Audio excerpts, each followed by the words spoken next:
दोस्तों, अगर मैं आपसे पूछूं कि पूरी दुनिया में वो कौन सी जगह है जहां इंसान को जीवन का सबसे बड़ा सत्य भी मिलता है और मृत्यु के बाद मोक्ष भी, तो जवाब सिर्फ एक है। बिहार का हृदय गया जी। लेकिन ठहरिए, क्या गया के इतिहास सिर्फ पिंडदान और भगवान बुद्ध के ज्ञान तक सीमित है? बिल्कुल नहीं। आज मैं आपको गया कि उस खूंखार इतिहास और उन गुमनाम स्वतंत्रता सेनानियों के गांवों में ले जाऊंगा जिनका नाम इतिहास के पन्नों में कहीं खो गया है। ये कहानी है कोल्हना के बाबू खुशहाल सिंह की। ये कहानी है 1942 के उस इंकलाब की जिसने ब्रिटिश हुकूमत की जड़ें हिला दी थी। वीडियो को अंत तक जरूर देखिएगा क्योंकि गया जी की ये कहानी आज आपके रोंगटे खड़े कर देगी। नमस्कार दोस्तों, स्वागत है आपका हमारी नई मेगा सीरीज बिहार दर्शन में। मैं हूं आपका अपना विवेक सिंह राजपूत। गया जी की इस माटी का लड़का आप सभी का तहे दिल से स्वागत और अभिनंदन करता हूं। दोस्तों, आज हम बात करेंगे उस शहर की जिसे मोक्ष और ज्ञान का शहर कहा जाता है। ये सिर्फ एक जिला नहीं, ये बिहार की रूह है। चलिए शुरू करते हैं इस पावन यात्रा को। पटना से लगभग 100 किलोमीटर दूर दक्षिण बिहार में बसा है गया।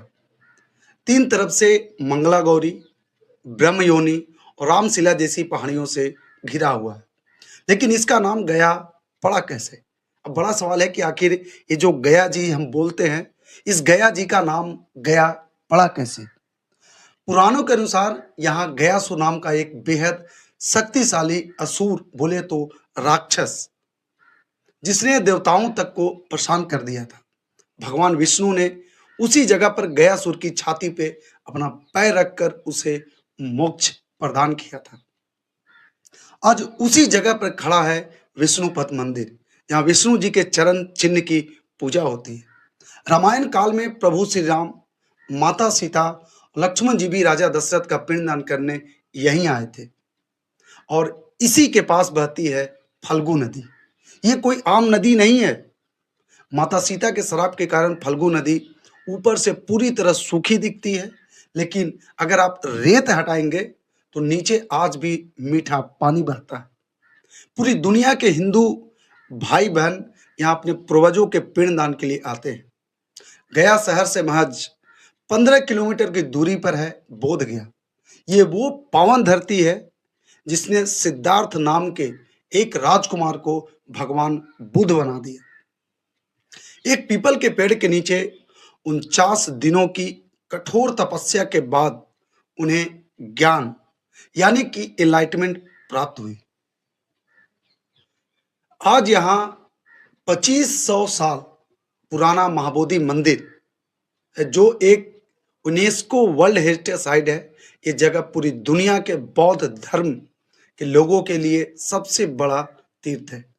आप यहाँ जाएंगे तो जापान, थाईलैंड, तिब्बत और भूटान की बनाई हुई बेहद खूबसूरत मोनेस्ट्रीज देखने को मिलेगी।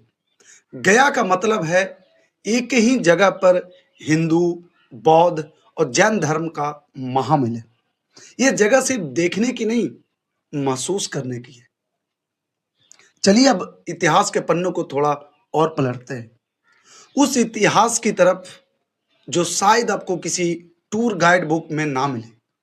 गया ने सिर्फ शांति नहीं दी, बल्कि जब बात देश पर आई तो इसने भयंकर क्रांति भी दी। साल 1922 गया में इंडियन नेशनल कांग्रेस का एक ऐतिहासिक अधिवेशन हुआ, जिसके अध्यक्ष थे देशबंधु चित्तरंजन दास। इस अधिवेशन ने पूरे देश में आजादी की एक नई लहर दौड़ाई। और जब 1942 का भारत छोड़ो आंदोलन शुरू हुआ तो गया के गांव-गांव में आग सी लपट लग गई थी। जरा इस गुमनाम गांव और वीरों के नाम सुनिए। और मैं आपको बता दूं, जिसके बारे में भी मैं बताने जा रहा हूं, बहुत ही बेहद और मेरे लिए खास है। क्यों है, जो मैं भी आपको बताऊंगा। वजीरगंज ब्लॉक का कोल्हना गांव, यहाँ के वीर सपूत बाबू खुशहाल सिंह ने अपने गांव से ही अंग्रेजों के खिलाफ बगावत का बिगुल फूंक दिया था। जी हाँ, सिपाही विद्रोह के टाइम का है। और मैं आपको बता दूं, मैं भी कोल्हना ग्राम वजीरगंज का ही रहने वाला हूं। बेलागंज ब्लॉक का नियामतपुर, यहाँ स्वामी सहजानंद सरस्वती जी ने किसान आश्रम बनाया और पंडित यदुनंदन शर्मा ने किसानों को एक किया। यही के अंबिका सिंह ने आंदोलन में रेलवे ट्रैक उखाड़ दिए और पुलिस स्टेशन को आग के हवाले कर दिया। और टेकारी ब्लॉक के विष्णु देव नारायण सिंह, ये वो गुमनाम हीरो हैं जिन्होंने अपनी पूरी उम्र देश के लिए लगा दी। घर छोड़ो, उन्होंने घर भी छोड़ा, जेल भी गए, लाठियां भी खाई, लेकिन आजादी की मशाल नहीं बुझने दी। गया की संस्कृति बेहद समृद्ध है। यहाँ लोग दिल से मगही और हिंदी बोलते हैं। बुद्ध पूर्णिमा पर दुनिया भर से लोग आते हैं। जो छठ पूजा की छठा तो पूरे बिहार की शान है। और अगर आप गया आए और रमना रोड का विश्व प्रसिद्ध तिलकुट ना खाएं तो आपका सफर अधूरा है। सर्दियों के मौसम में तिलकुट कूटने की सुरीली आवाजें और उसकी सौंधी महक, इसके अलावा यहाँ का अनरसा, लाई और ठेठ लिट्टी चोखा या मकई की रोटी और सरसों का साग, स्वाद ऐसा जो सीधा दिल में उतर जाए। आज का गया अपने इंटरनेशनल एयरपोर्ट, टूरिज्म और खेती के दम पर तेजी से आगे बढ़ रहा है। तो दोस्तों, ये था हमारा गया जी, ज्ञान का प्रकाश, मोक्ष का द्वार और कोल्हना से लेकर नियामतपुर तक के वीर सपूतों का घर। इस वीडियो में हमने कोशिश की है कि आपको गया की एक सच्ची और पूरी तस्वीर दिखा सके। बिहार दर्शन की इस सीरीज में हमारा अगला सफर किस जिले का होना चाहिए, औरंगाबाद, जहानाबाद या कोई और, मुझे कमेंट में जरूर बताइए।